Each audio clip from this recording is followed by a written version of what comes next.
Okay, well, we've been talking a lot about ourselves, which is always good, but now I want to take us to talk about some other key constituencies that were involved in making the difference this election. I'm Sue Brown, the Executive Director of the National Wildlife Federation Action Fund, which is the 501c4 arm of the National Wildlife Federation, Ranger Rick. Everyone is familiar with that.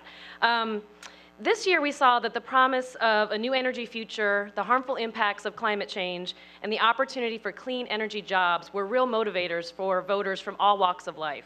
And conservation organizations that are here worked with these new constituencies as never before, and I want to just give you a couple of examples. The Sierra Club worked with organized labor on a common vision of rebuilding the strong American middle class by creating millions of clean energy jobs. These would be union jobs. The Sierra Club also, and Kathy I'm sure was part of this many times, was working with the steelworkers, holding events all over Pennsylvania and Ohio, some key battleground states. And Sierra Club was working with the community affiliate of the AFL-CIO, Working America. They canvassed tens of thousands of their members in key battleground states talking about the clean energy jobs and getting a great response from folks there. Another group, National Wildlife Federation Action Fund, our organization worked with hunters and anglers in many key states, and we've done a lot of polls that have confirmed the personal story we've been hearing from sportsmen who are generally considered a bit more conservative and a bit more Republican, but they are very concerned about the impacts of climate change and truly want action now.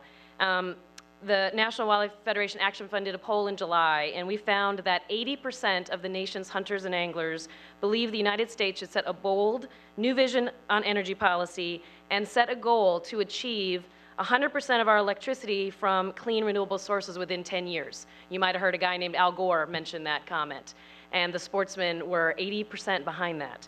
So sportsmen in many key states all around the country in the primaries and during the fall election here were out talking to the candidates about the clean energy future that they want. And then one other constituency that of course we're going to hear lots about for many, many days with the pundits was the youth of the country. A number of conservation groups have had programs for years working with college campuses and young voters, and this year Power Vote was born, which is a nonpartisan effort to empower students across the country to raise their voice for a clean energy future. And they did it really loudly. Power Vote generated 350,000 signatures on a pledge for strong climate action and clean energy jobs. Over 350 campuses participated, 49 coalition partners, over 50 organizers, and at least 1,000 student-organized events.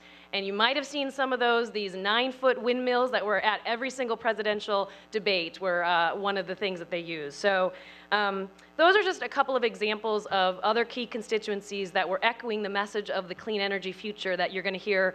You heard from the conservation groups, and I think Jean's going to show some ads that show what the candidates were saying, but there were also other people that are echoing that message.